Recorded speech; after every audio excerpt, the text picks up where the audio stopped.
Kristo yeza kuzwe bavandimwe, amahoro y'Imana abane namwe.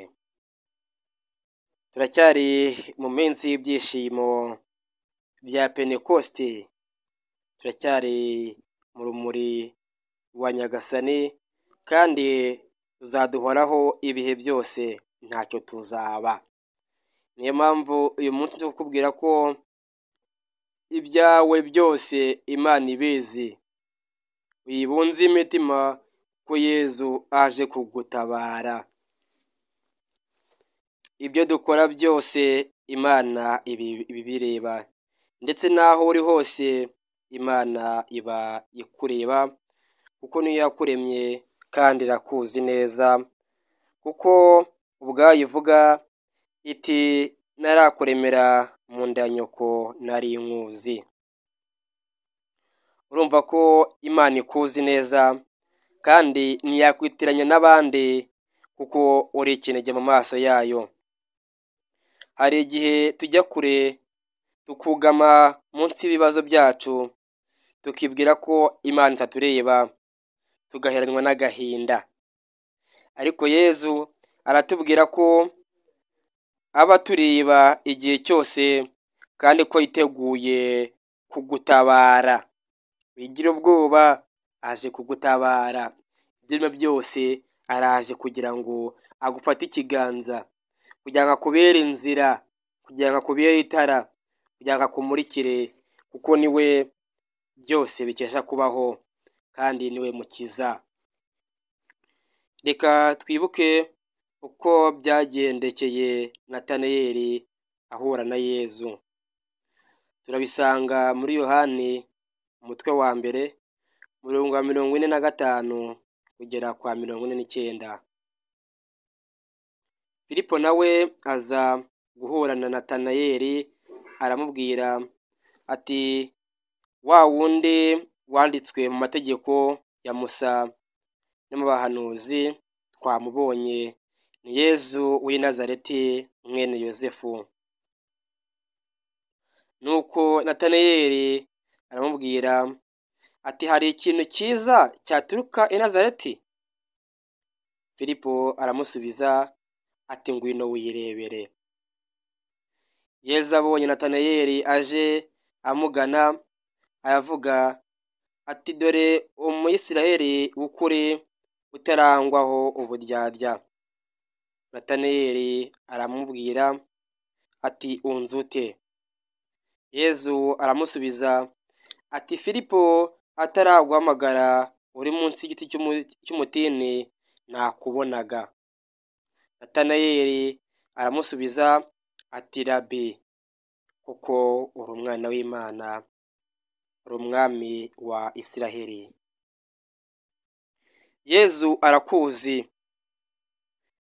arakuzi neza kandi ari kukureba aho ngaho wihugitse mu bibazo bidashira, mu madini adashira, mu burwayi budashira, mu manza zidashira, aho mu rugo rwawe, aho ngaho muri karande y'iwanyu wahezemo, aho ngaho imivumo yatwikiriye imigisha yawe.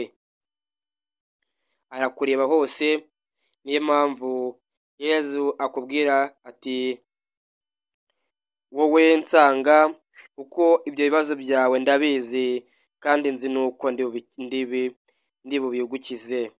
Nk'uko Natanayeli yamusanze maze akabona ihumure, maze akabona bya bindi byose byanditswe na Musa n'abandi bahanuzi, byose byuzurijwe mu maso ye. Maze aravuga ati Rabi, nawe uyu munsi niko bigiye kukugendekera. Yezu aje gutangaza urumuri mu buzima bwawe, aje kugusubiza ibyifuzo byose wari ufite. Ibibazo byose birarangiye, ugiye kuvuga nka Natanayeli uti Rabi, uri umwana w'Imana.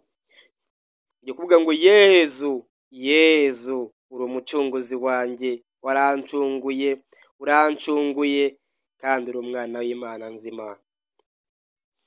Yezu aje kukubwira ngo fata ingobyi yawe wigendere. Haguruka, simbuka, kuko umukiro watashye iwawe. Hanika amajwi uririmbe, kuko kuva ubu ubohowe. Yesu arakubwira ati fata ingobyi yawe wigendere. Guhereye umunsi ubaye uwigenga. Ntabwo uzongera kugengwa n'ibibazo, kuko ugiye kubwira ibibazo byawe ko ufite Imana iri hejuru ya byose. Witinya, kuko Nyagasani aguhagazeho.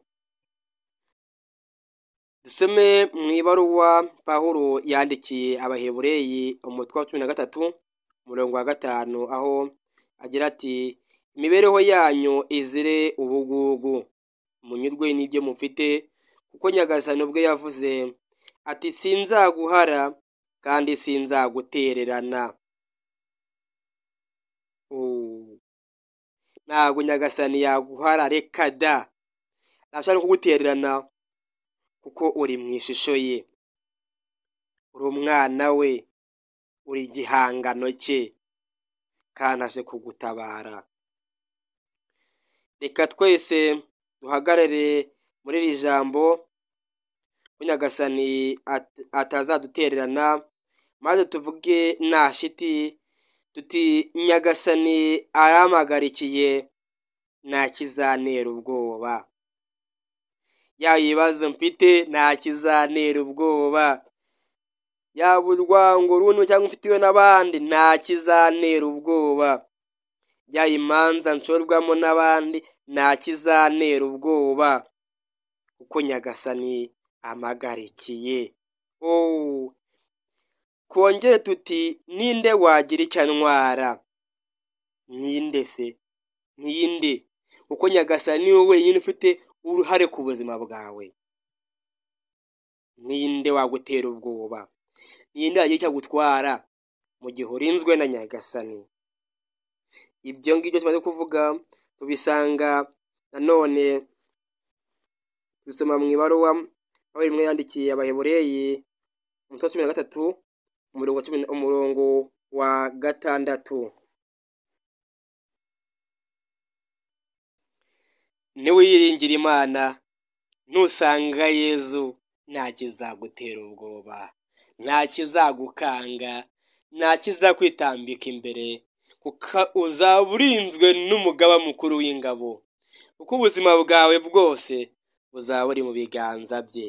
Tera intambwe, va aho ngaho wari uri, va mu gicucu cyawe wari urimo cy'ubuzima bwawe, maze ugiye mu gicucu cy'ubuzima bwa Yesu Kristo, maze kuko Kristo aba ari we murinzi wawe, aba ari we bwihugiko bwawe, aba ari we gacucu kawe wugamamo izuba.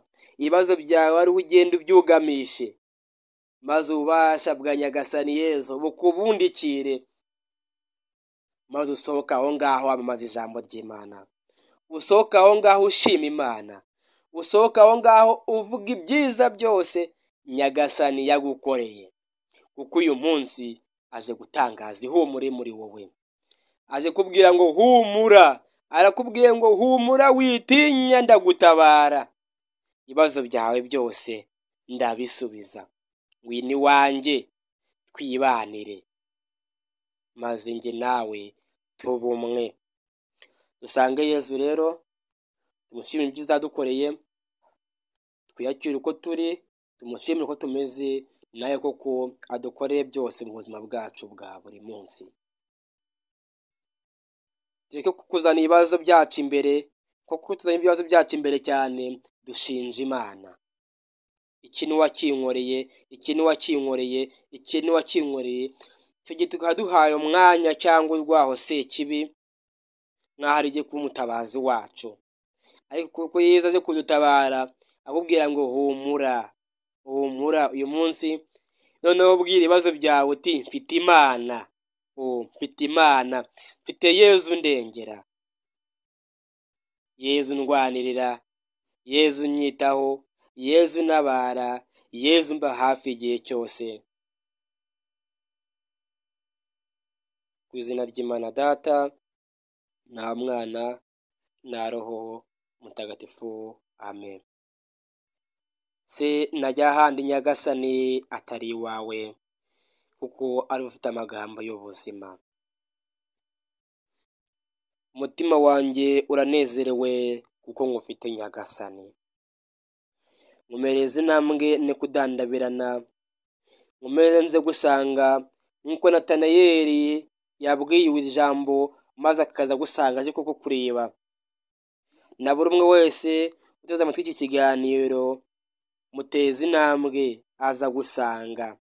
aza gusanga kuko uramuzi, maze umubwire ibyerekeye ubuzima bwe, umubwire imibereho ye, kuko akwihe nawe umwihe ibihe byose.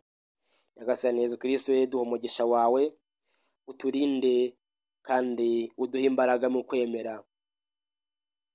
Ohereza roho wawe, byose bibe bishya, ndetse n'isi izabone guhinduka. Amen.